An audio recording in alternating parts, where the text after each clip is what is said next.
Hi, agents, and welcome to the show. Today, we get to pick the brain of a really innovative mind who is joining us from across the ocean in South Africa. It's not every day that we get to talk insurance from someone on a different continent. So super pumped to bring that interview to you today. We are speaking with Brad Shorkend, the co-CEO of Still Human. And this is a company that works with organizations around the world to innovate and create exceptional experiences for employees. And he's the co-author of the book, We're Still Human and Work Shouldn't Suck. So I can't wait to hear a little bit more about what makes work suck and what we can do about it. I want to introduce you to the man of the hour. This human is Brad Shorkend, lover of life, and obsessed with adventure, with growth, with travel, with making a difference.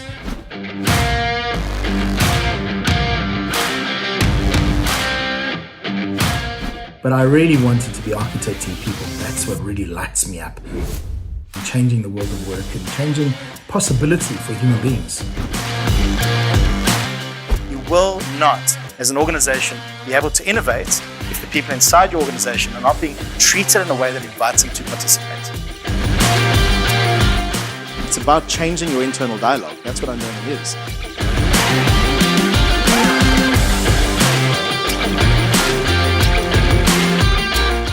And all of this creates exceptional business outputs and kick-ass innovation.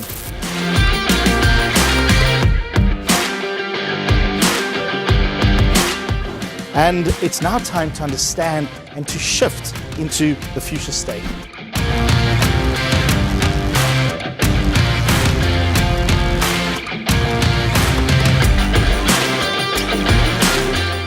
Which means we need to do a whole lot of new thinking in order to achieve a whole lot of new doing.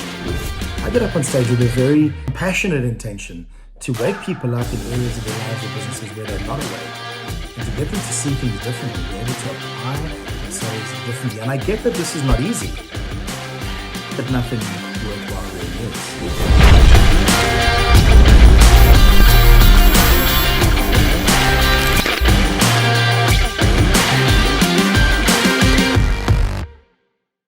Welcome to the show, Brad. How are you today?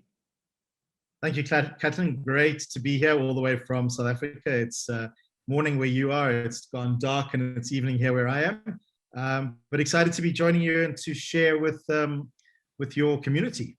Have you had dinner yet today? Not yet. Dinner's happening after this. So you're just running on creativity and entrepreneurial spirit at the moment then?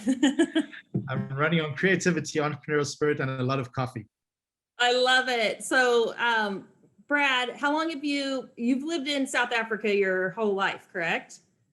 I have lived in South Africa my whole life. I recently turned 50, so I'm at the half-century mark, and have been here all those years. I've traveled extensively prior to COVID.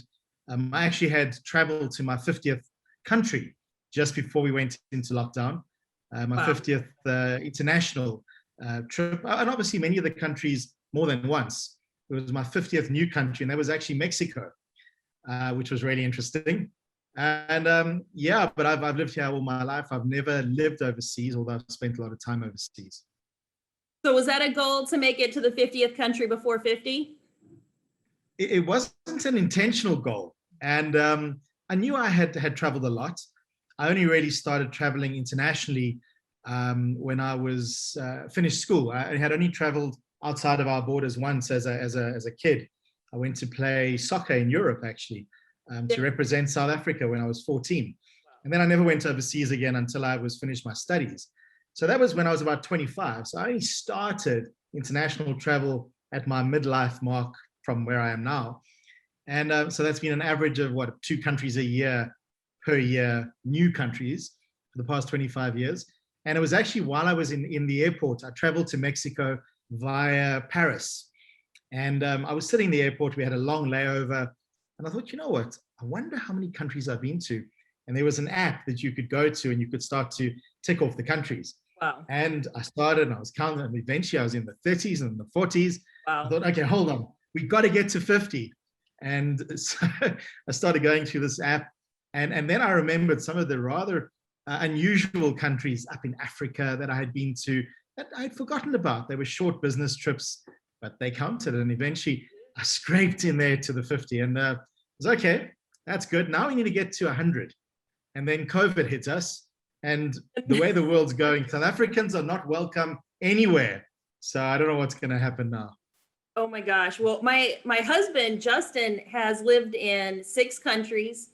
He was born in South Korea, grew up in Fiji, and then he joined the military. So that took him to Iceland and Italy and some great places. So needless to say, he's a little bit stir crazy with this whole COVID situation. So we keep adding places to our list that we want to visit as soon as possible. So you got to break it down for us. What shouldn't we miss out of those 50 countries?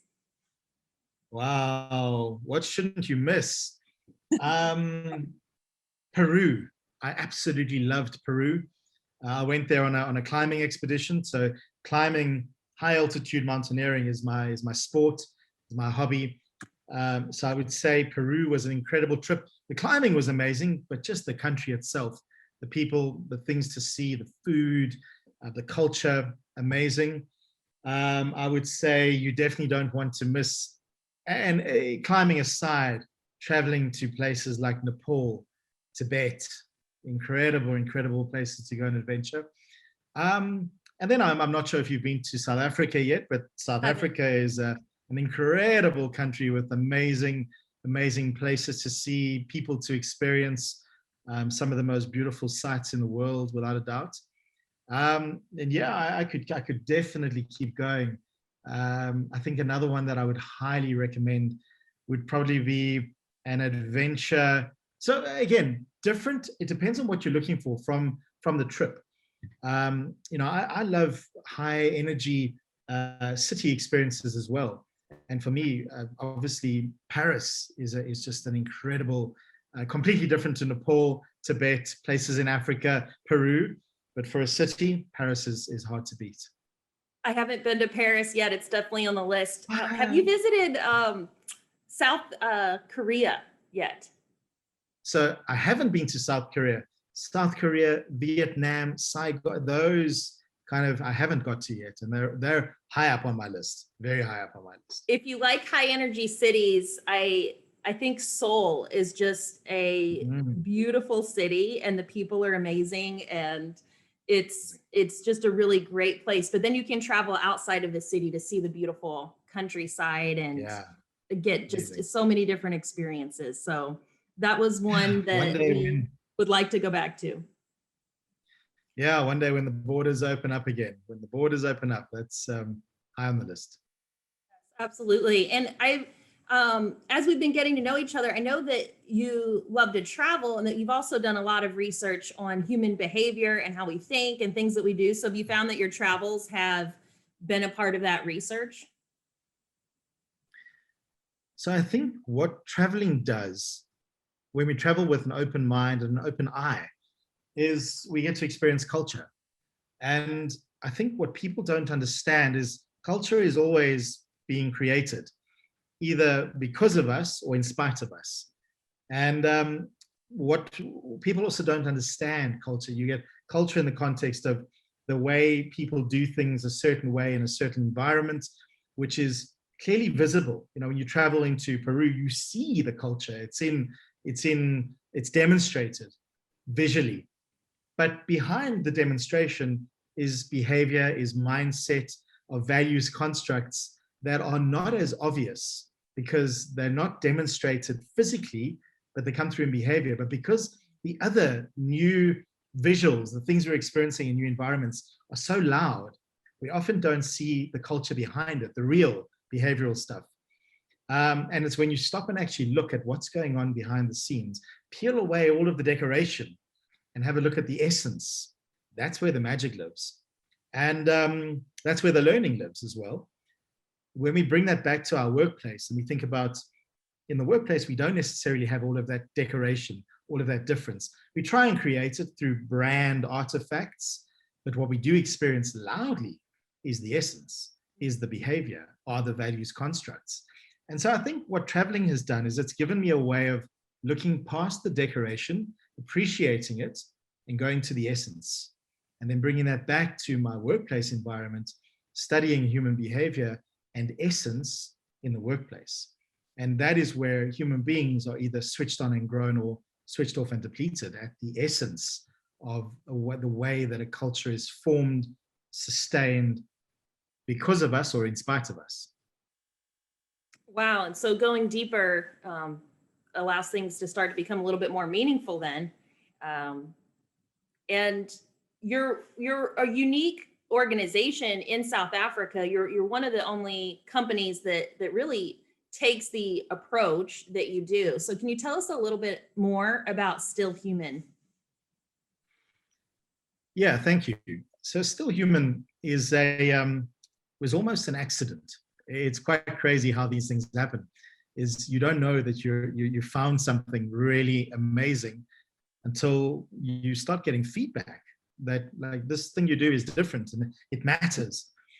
Still Human was let me rather backtrack slightly. So Andy's my business partner, and we co-founded Still Human, but we were introduced to each other about seven and a half years ago by a mutual friend and colleague who, he said, you two need to speak to each other. You have a lot in common. Andy had a passion for all things employee experience and was wanting to research, study, build a business in that space. I previously was an architect. I had run my architecture practice for about 16 years, and I specialized in space for people, creating experiences for people through space. And I got to a point where I realized I wanted more. I wanted more impact. I was more purpose-driven than what architecture allowed, and I wanted to make a difference in the world. And so I stepped away from my architecture practice, and this was my life's work, really. And I re-educated myself, and I studied consciousness, I studied leadership, I studied strategy, I studied design thinking, innovation, and I traveled around the world seeking out the best thought leaders, methodologies that I could to inform my own new thinking on the back of a very deep business experience. And I didn't know what I was going to do with it. I just knew I wanted to impact. And there was a profound moment where somebody in a mastermind group said to me, I hadn't worked out my new career, said to me, what are you doing? You've been architecting for people or for businesses all this time in space. Go and architect for people and help them with architecting the human being. So I started, this is now my 16th year in this career after 16 years in architecture with a little educational overlap.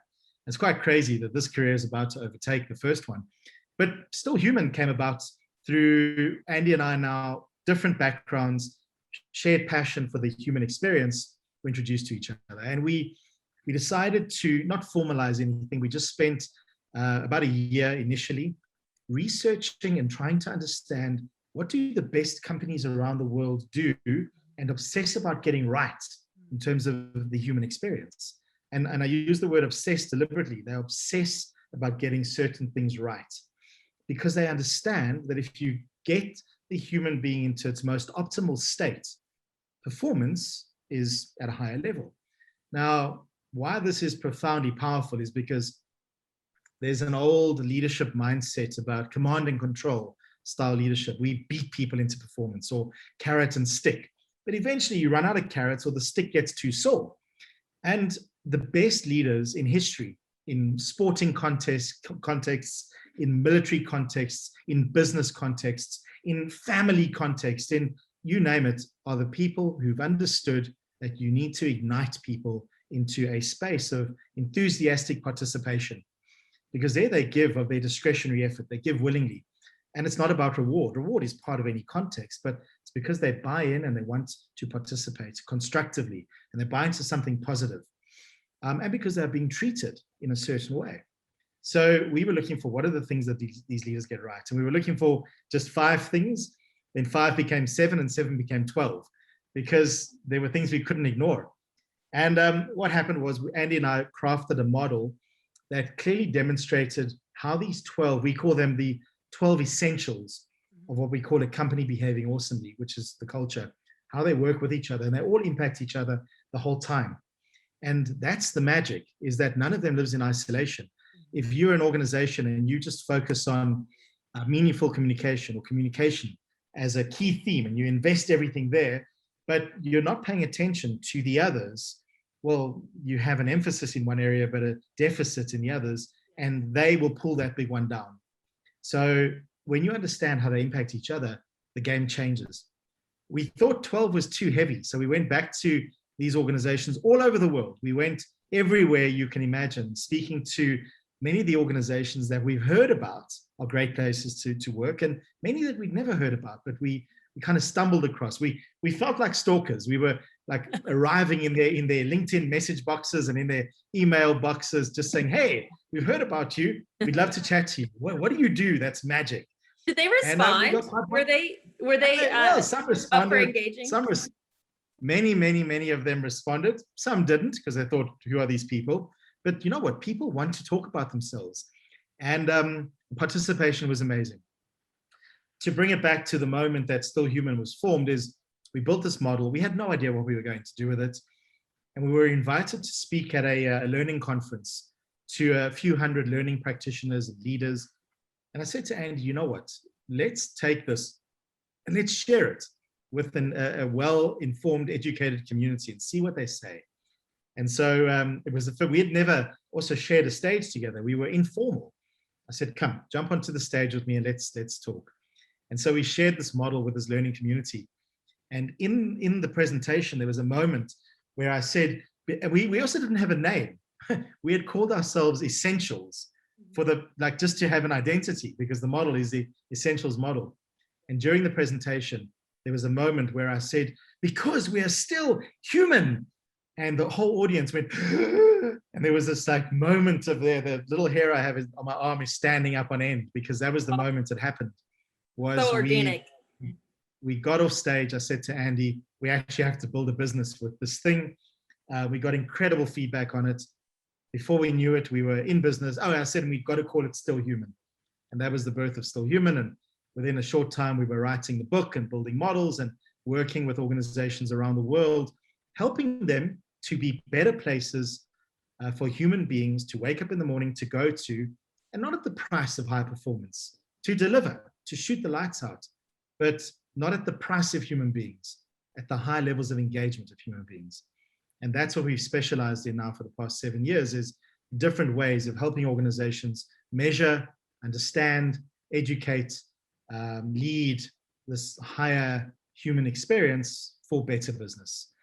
And it's morphed into another whole different direction now, because what we now found Still Human has become, in this past year during the COVID, is a happy place, almost, a go-to for employee experience practitioners who are lonely out there. The area of specialization around employee experience, it's a bit of an offshoot of HR. It's an uncertain specialization. It's almost the way of HRing in the future.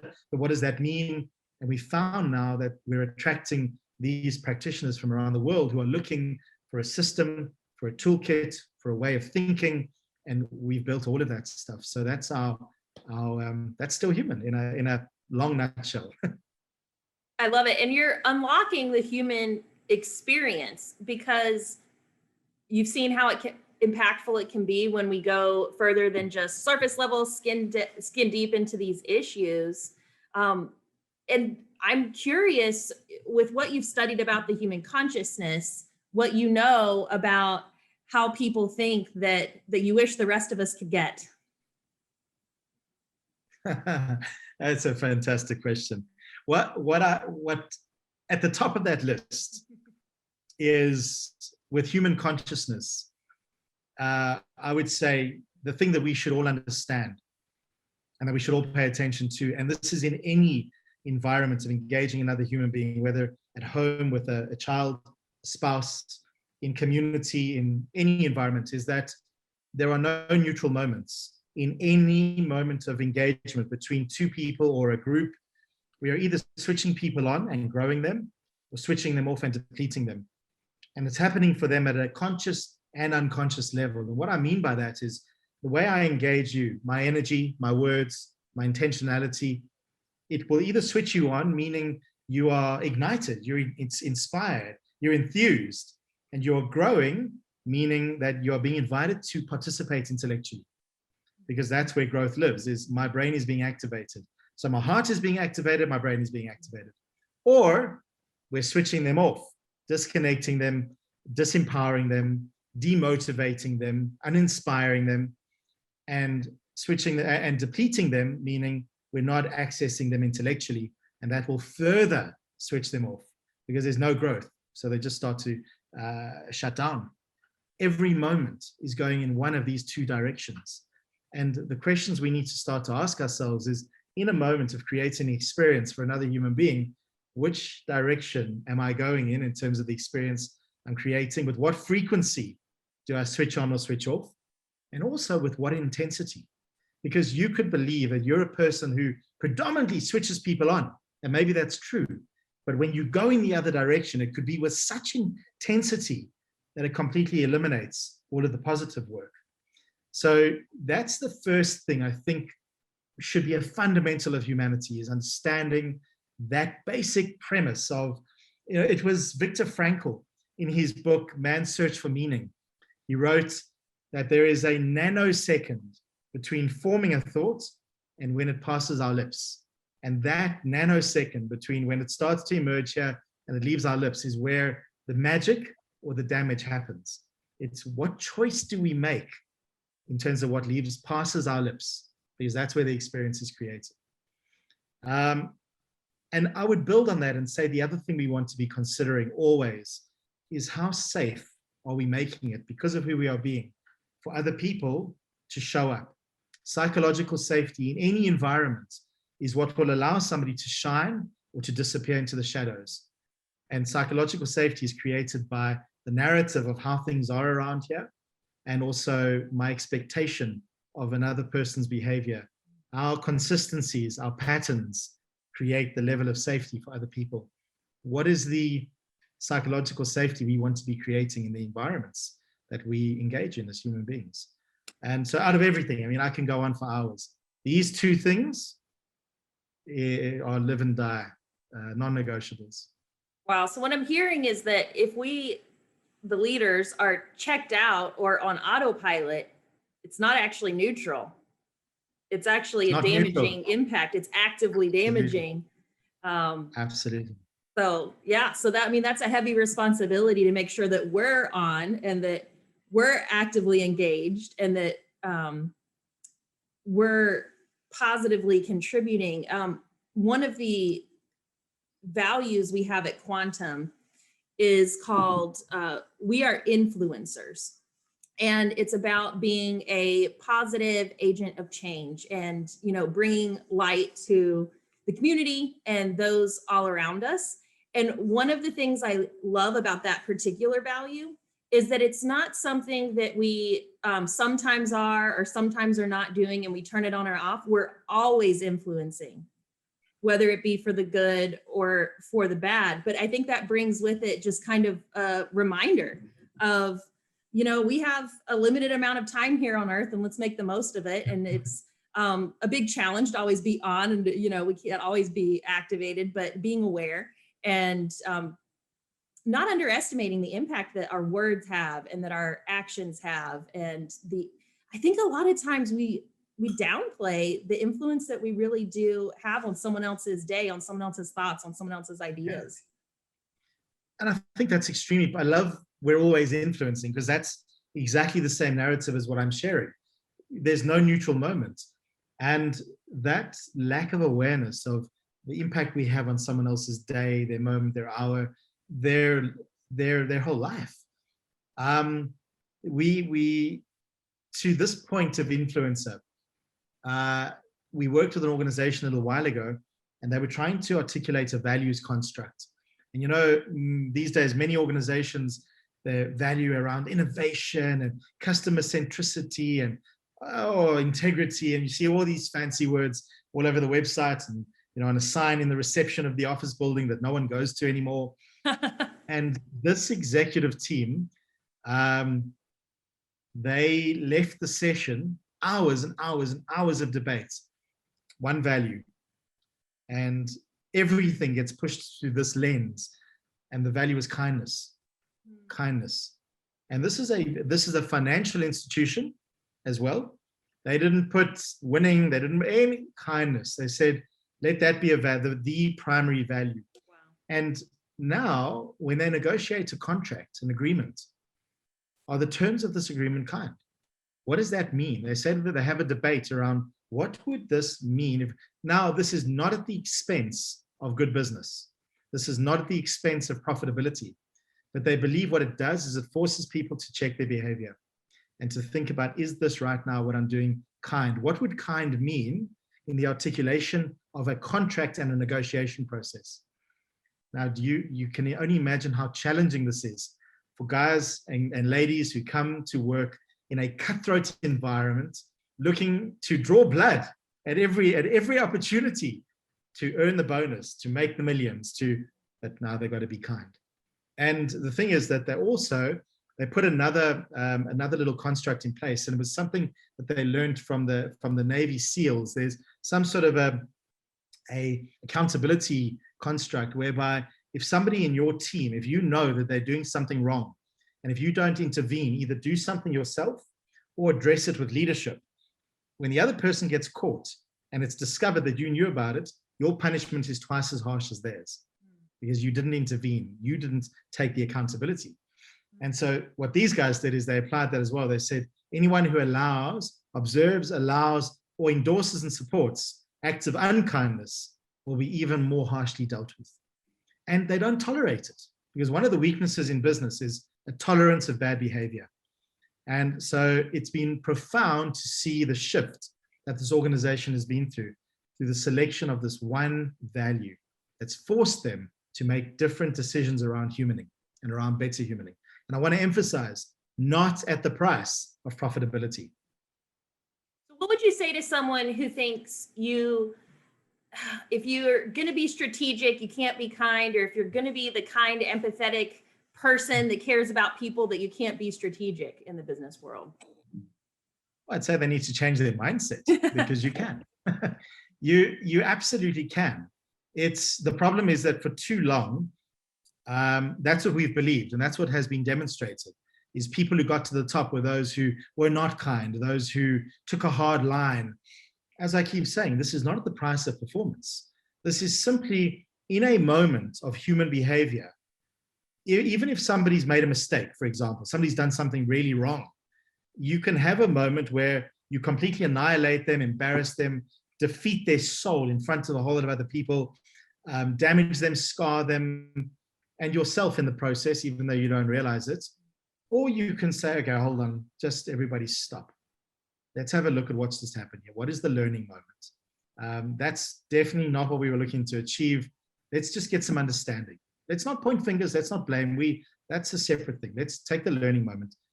How do we rectify this right now? I want innovation. I want creativity. Everybody, get your heads involved. Got to be a team here. Yes, we've had a mistake. Fine. And what's the learning moment in terms of how do we have this not happen again? Choice of tone, choice of language, choice of energy, timing, and choice of how the person who right now is feeling the most vulnerable is made to feel by your behavior. It doesn't in any way change the fact that we've got to get busy, we've got to do something. But the response to that situation and to that person does not need to be unkind. Because think about the ripple effect on everybody else in the system in that moment. If they know that the way you just treated this person, if you annihilated this person, embarrassed, humiliated, threatened, abused, is what happens if I make a mistake. Well, no one in that system is going to innovate, try something new, do anything risky. And right there, your future relevance and your future progress just got shut down. Because right now what we need is for people to feel safe, to try new things, to make suggestions without a fear of being victimized, made to feel stupid, or abused. So what is the ripple effect of that moment? And it could be so damaging to shut down that innovation and creativity. But I read a story one time, and I feel bad because I can't remember the name of the person who did this, but it was a story about leadership. And there was a CEO of a company, or a leader. I want to say it may have even been a previous US president, like way back, in the early 1900s. And an employee that worked on airplanes made a huge mistake. Are you familiar with this story? I'm not sure, I but think I know where you're going. they made a really big mistake that could have caused this airplane to crash and cost the lives of everyone on board. And afterwards, when this leader approached them, they were terrified and just, obviously thought that not only they were going to lose their job, but who knows what other kind of punitive consequences would come along with this massive mistake. Because you count on the airline crew to be 100% and never make a mistake. But the leader shook their hand and looked them in the eye and said, why would I fire you? Because you've learned one of the most valuable lessons, and I know you're never going to make that mistake again. So now you're even more valuable to me than the other people on the team who haven't learned this lesson yet. And I was like, oh, whoa, like, I guess in that case, he, made the decision that I can count on this person not to make this mistake again. And that's just too valuable. Yep. It's a similar story and again, I don't remember the exact context, but somebody made a significant mistake. It was like a $5 million mistake. And when they realized they'd made the mistake, typed up the resignation letter, put it in an envelope, walked into the CEO's office and said, here, I resign. And the CEO opened the letter up, read it, tore it up in front of this employee. And the employee said, what are you doing? I've just made a $5 million error. And the CEO said, exactly, I've just paid for a very expensive education. You're staying and I'm getting a return on my investment. And Wow. So, yeah, very powerful. Oh my goodness. So what is it that we're missing when it comes to communication? Because I feel like a lot of times we're given the opportunity to just hide behind a screen. So how can we be more meaningful in how we are speaking with other people that we're influencing, the people that we work with? I want to make sure my conversations are impactful. I only have so much time in the day. I want to bring as much value as I can. I want to make the biggest difference that I can. So what might I be missing in how I'm communicating with people, and how can I do better with that? So, Katlyn, the key word there is meaningful. In our essentials model, one of the 12 essentials is meaningful communication. And it's about being succinct, specific, intentional. And we utter thousands of words a day. And a lot of those words, we don't think about what are they designed to achieve. They just are noise. And I think that meaningful communication, particularly in this time of disconnected logistic, where we are separated, we are not standing next to each other, where a lot of the nuance is achieved. Here we're communicating like this, or via emails, WhatsApps, voice notes. I think the most important thing is to think about both the experience of deliverer and receiver. Communication works two ways. So the first thing is, as a deliverer, when I'm communicating, what is my intention?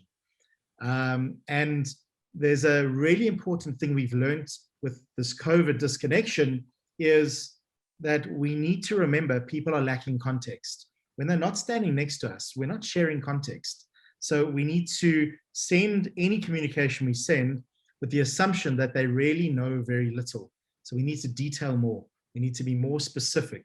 We need to not speak in shorthand and make it very clear that what lands on the other side, whatever it might be, and however it's delivered, is explicit in its intention, so that the other person can pick up the ball, as we say, and run with it. So we've got to think about, how do we pass the ball perfectly? And check our communication before we send it or while we're sending it. What I find very powerful with verbal communication is if I issue an instruction, or I ask somebody to do something, or I delegate an instruction or a piece of work, the technique I'm using personally, and I'm suggesting to everybody I work with, individual and team, is once I've asked or shared something, what I do is I ask the receiver to share back with me what they've understood of what I've just said. Okay. I ask them to share back with me, just share back, but what I do is I pre-qualify it. Because if I say to you, Katlyn, can you just share back with me what you heard? You might think I'm trying to catch you out. You might think I'm trying to, catch you in a mistake. So I pre-qualify it by saying, just so that I can make sure I have shared accurately, and that what's in my head has come out in words, can you share back with me what you understood of it? So I make it safe that I'm trying to check my communication. I've done this thousands of times. Do you know how many times the person on the receiving end, the first time I've done this to them, has been able to share back with me accurately? Is it rare? How do you It's find? zero. It's zero. For two reasons. One, we speak in a little bit of an abbreviated shorthand, and what's crystal clear in our head isn't often what comes out of our mouths. And two, people who are listening to us are listening through all of their own filters and their own distractions, especially if haven't been made aware that we're going to ask them to explain back. So they never get it completely right. But now the reality of it is, if I hadn't asked this question, they would have run off to go and do what I wanted them to do and got it wrong. Taken time, wasted time. So what happens though is, in that act of me asking them to share back, what I've just done, because I know I'm now going to do it, is I make sure I explain even more succinctly.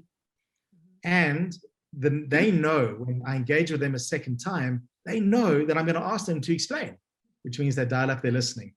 And immediately we've just raised up the level of the quality of communication between two individuals in a group, because they know there's going to be an accountability on that listening.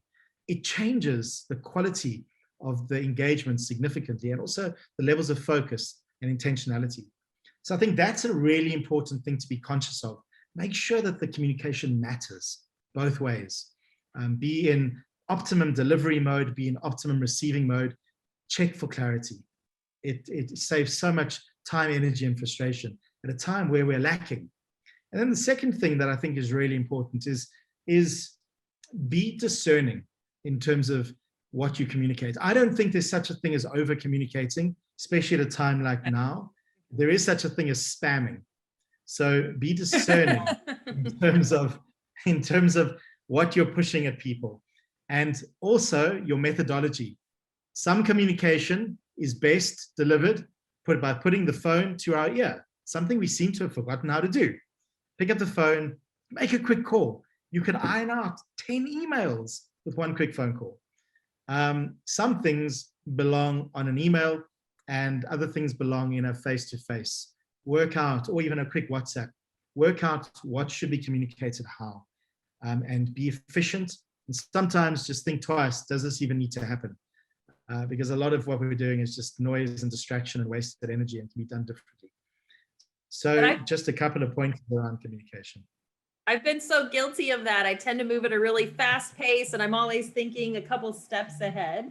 And so I know that there's times where I've just abbreviated, and in my head, everything, I could see it so clearly, and then the ball gets dropped, and it's really my fault, because I just didn't make it clear and concise, and I didn't create an environment where it would be easy to follow along. And I think people want to show up and do the right thing and be able to be counted on. And sometimes I make it hard to do that. So thanks for giving us a tool for that, because sometimes it can, with this, I think it'd be easier to just be sloppy with it and let it go, because we are so busy. But if we can be a little more intentional there, I think it'll be worth it. So I think if you measure the return on investment of those extra couple of minutes, if it's happening all over your organization, if everybody is taking an extra 2 or 3 minutes to prevent days or hours or days of waste, game changer.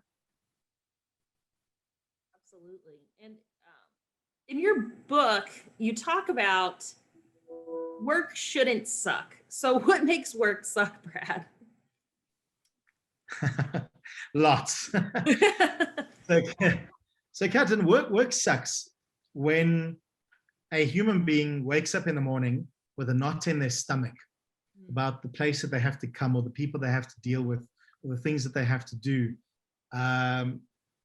because of the level of switched off that they're experiencing, because of the lack of psychological safety.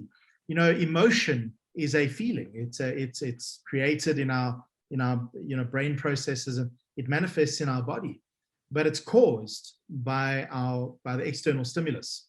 So work sucks because of external stimulus, and that can be an individual, there can be somebody in a work environment, we call them Ralph. In the book, we talk about Ralph, who is a real person. And we've actually animated Ralph. He's a caricature, and we're doing all sorts of amazing things. But Ralph stands for RALPH, refusing to allow learning and progress to happen. And this is really bad behavior. And this is that leader who shuts you down. This is that leader or colleague, not leader, colleague, human being, who creates that your work experience is terrible. And so many people wake up in the morning to go into abusive relationships in their workplace, where there is somebody who all day long beats them down, abuses them. That's the individual. Then there can be a system whereby the processes of the organization are such, and the rules and regulations are such, that they're just thoroughly unenjoyable and create that work sucks because it doesn't make sense, but you have no power to question authority and say, hey, but there's a better way of doing this. And you're dominated and suppressed into bad ways of working that live in a world that we hopefully escaped decades ago. So it can be a systemic context. And then there are also all sorts of toxicities that exist inside the cultures of teams and cliques. Bullying is massive in the work environment. And then at the same time, you can have the people are abused in terms of the amount of pressure that they are subjected to deliver, but the pressure is making people sick. The World Health Organization 2 years ago released some statistics that people can Google. And what they showed was that more people are dying now, this is pre-COVID, from workplace-related, stress-related conditions than people who are dying from sugar and smoking-related conditions. Now, what that means is people are waking up in the morning to go walk through the door or log on to systems and people that are slowly but surely killing them because of what stress does to our bodies and our physiology. Stress is a killer.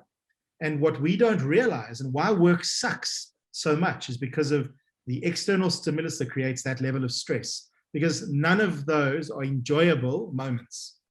And that's why work sucks, whether it's over excessive pressure for delivery, whether it's unrealistic expectation, whether it's lack of clarity of expectation. Leaders who, we've had a lot of people ask us, so what is the new leadership style? How should we be leading during this disconnected, dislocated world of remote work and COVID? And my response is nothing's changed. The way we should have been leading before is the way we should be leading now. The same things still matter. Some of the how inside that might be different, but a leader's job was still to motivate and inspire, was still to create clarity of expectation, was still to build connection, was still to grow individuals, teach and guide, was still to manage complexity. None of this changed. The logistic changed. But the leaders who were not good and not capable at that before COVID, these are the micromanaging leaders. These are the leaders who traditionally made people ill, who led badly, who created excessive stress. Well, their lives got even more difficult now because they can't lean over people's shoulders. They can't micromanage. So now they're trying to micromanage and bully at a distance. And those are the leaders who we're seeing are forcing people back into the office now when they don't need to. In fact, when it's still illegal. But I have people phoning me saying, my boss is forcing myself and my team to come back to work. And it's because the boss hasn't worked out how to lead at a distance. And that's why work sucks. Oh my gosh. And this reminds me of an experience I had in my early 20s when I was going through college. I got my degree online while I worked in a sales environment, and it was a very high pressure sales environment in the retail world. And I learned a lot through it. So I don't want to discount the valuable lessons that I learned, because I'm so grateful that I put in that hard work at an early age. But it was the leadership in that environment would, try arbitrary goals, unrealistic goals, a lot of calling you out in front of, other managers and things like that. And I was a top performer. I was the top salesperson in the company, top store. But I didn't get to be excited to go to work every day. I was there for several years, and it was really, really tough. And it's actually one of the biggest driving motivators that I wanted to start my own business, because I wanted to create a different place for people to find a career opportunity where they wouldn't just make money and they wouldn't just be able to accomplish things, but feel valued as a person and not a dollar sign.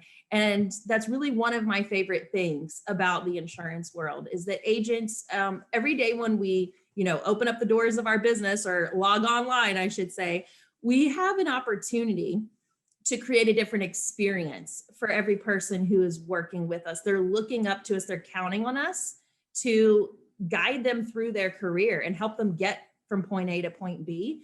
And if we make it only about the money and we make it only about the surface level opportunity that we've created, I think we're missing how much of an impact we could have on these people that we're hiring every day in our businesses. So that's something that I think about. And to your point, Brad, it doesn't have to be at the expense of productivity. We can still have high performing teams. The goal is actually to activate and energize those talents so that that productivity can come to fruition, but in a way where we're not neglecting the human experience along the way.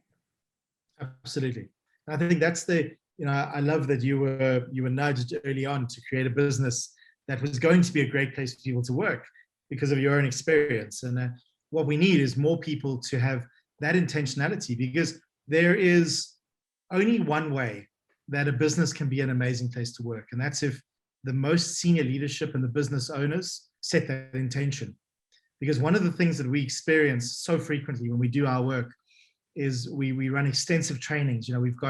We built a digital academy which is the Better Humaning in the World of Work nano degree, where people can come and take all of our research and they can very dynamically, short video content, downloadable workbooks, learn how to be a better human being in the world of work.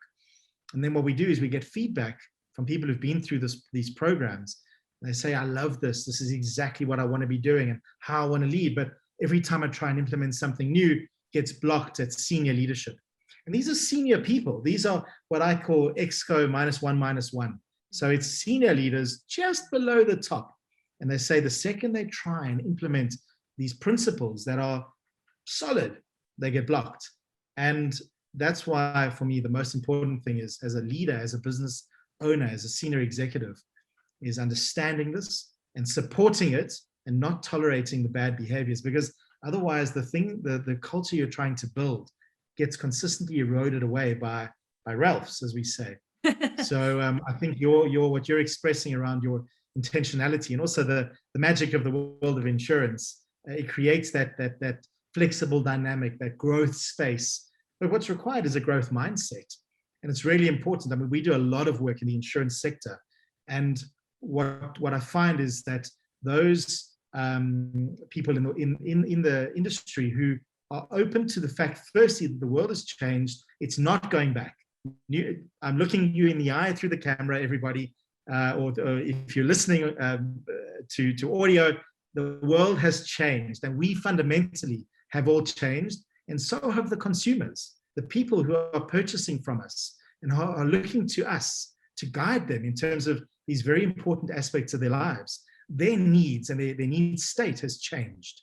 And so it's really important for us to connect to where the world and humanity is right now. In spite of our own biases, in spite of our own fears, in spite of our own insecurities, and in spite of however it was that we became successful previously, that doesn't count anymore. We need to be the leaders of this new era, this new environment, this new way of being and way of working. And that really is the challenge and the invitation that I put to everybody I work with, is you can either have it happen to you, or you can be creating what's happening. And it's a lot more fun to be in creation than to be in the impact of. We understand what's going on. And I'm not saying it's going to be comfortable. It's not comfortable. It's change. Change is never comfortable. But I feel significantly empowered to know that I'm a participant in the change, as opposed to it's going to be done to me.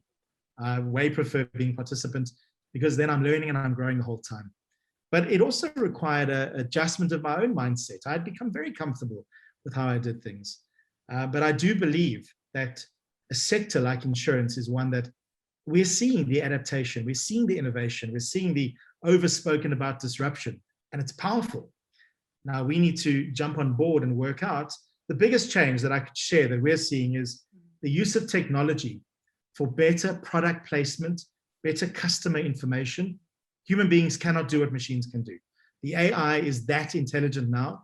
The sooner we all accept and understand that, the sooner we can work out what is the piece that we as humans, as experts, as specialists can do that the machine still cannot do better than us. And how do we leverage technology and be amazing in the human piece? What is that?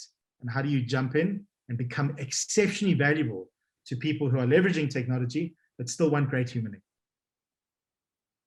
So we have to think about how we're going to bring value that the computer can't bring. Because if it's better at rating those policies and it's better at getting that bindable quote ready, then how are we going to step in and create a meaningful interaction? And we're going to have to up our game. And I wish that topics like emotional intelligence and EQ were more prevalent today, because I don't see organizations having these conversations where they praise an employee and say, hey, you had really intentional communication there, and you were really specific and concise and clear. And I just find that that was really effective.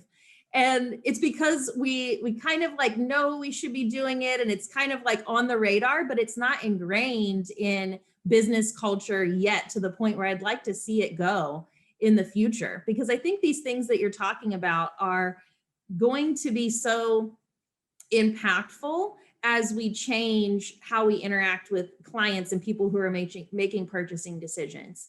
But that we can't be the agent or the broker that's behind the ball on this one. So, Katlyn, what I found, if I was to make a comparison, I'm faculty at a couple of global business schools, and we've got in our educational context the old school professor who is still writing on a chalkboard with a green chalkboard with a piece of white chalk. I mean, that they missed the invention of the whiteboard. And that's how far behind they are. And now we've moved to teaching online, and it's blended, and it's synchronous, and it's asynchronous, and it's part recorded, and all the app technologies. And these professors originally, when COVID, now we've been going through an evolution anyway in the education context. It was happening. What COVID did and what lockdowns around the world did is it accelerated the human acceptance of technology. We suddenly were all on Zoom and doing things that we weren't doing before. And we became more efficient. We just, in a lot of cases, didn't accept that because, I had coaches who were saying, but I can't connect. I need to be opposite the person. No, you don't. I'm even more effective here. We're totally connected. I'm paying attention to every word. I don't have to be sitting opposite the table with you. But until they realized that, their practices were running dry. The professors, they were not teaching classes, and some of them have gone into retirement because the system is not waiting for them to catch up. The system moved, and they were now standing in empty classrooms. There's no one there. And the exact same thing will happen to insurance sector and any other sector where professors and old school people are still trying to write on chalkboards. If you're a practitioner of anything and you're still trying to do it the way we did it just 2 years ago, never mind 10 years ago, the industry is going to run away from you. You're going to be watching the smoke out of the tailpipe. It's gone. And it's frightening, but people have no choice. We need to secure our relevance, and that means we've got to get comfortable with where the world is at, not live in denial of where the world is at, and not live in hopium. I talk about the drug of hopium. It's waiting for it to go back to how it used to be. It's not going back. It's not going back. Well, agents, I hope we've inspired you to embrace the impact that you have every day. There's no neutrality from what we're learning from Brad. We are either actively contributing or actively damaging the goal that we're striving towards. So let's embrace that meaningful communication. Let's figure out how to have an even stronger EQ so that we can bring more value to our clients and create a workplace that's a little bit different than what we've experienced in the past, so that when our employees come to work, we can activate them and energize them to be able to bring their best to the table and I just find those ideas really inspiring and something that I feel like we can all benefit from. So Brad, thank you for sharing those with us. And how can we find out more if we have some agents who are listening that want to dive deeper into this content? How can they find you and your courses so that they can learn more? Katlyn, they can, firstly, if they're interested in reading our book, if they go to Amazon and they just Google "We Are Still Human" and "Work Shouldn't Suck," they'll find the book there. And if they would like to find out more about the Better Humaning in the World of Work Nano Degree, which is the online on-demand program, there is a short link that they can use. It's bit.ly, slash, what's it? It's a, what do we call that? I forget if it's forwards or backwards. It's the angled thing that goes away. Better Humaning. So bit.ly angled slash Better Humaning. And that's where they can find the site, which will take them through to some demo sample pages of the on-demand program. What we've done is we've deliberately designed the videos to be short. They're between 5 and 8 minutes each of learning, downloadable workbooks, all sorts of tools and language, which helps organizations very quickly get onto the same page. Common language, common tools, all designed around better humaning, primarily in the world of work, but really these things we take home with us. So bit.ly slash better humaning is where they can find the access. And then our website, www.stillhuman.co.za is where they can find contact details if they want to connect with us. That's fantastic. Thank you, Brad. It was so great picking your brain. And agents, make sure you check out that content, and let's work together to create workplaces that don't suck. And to Brad's advice, let's watch out for Ralph. Thanks, everyone. Until next time. Bye-bye.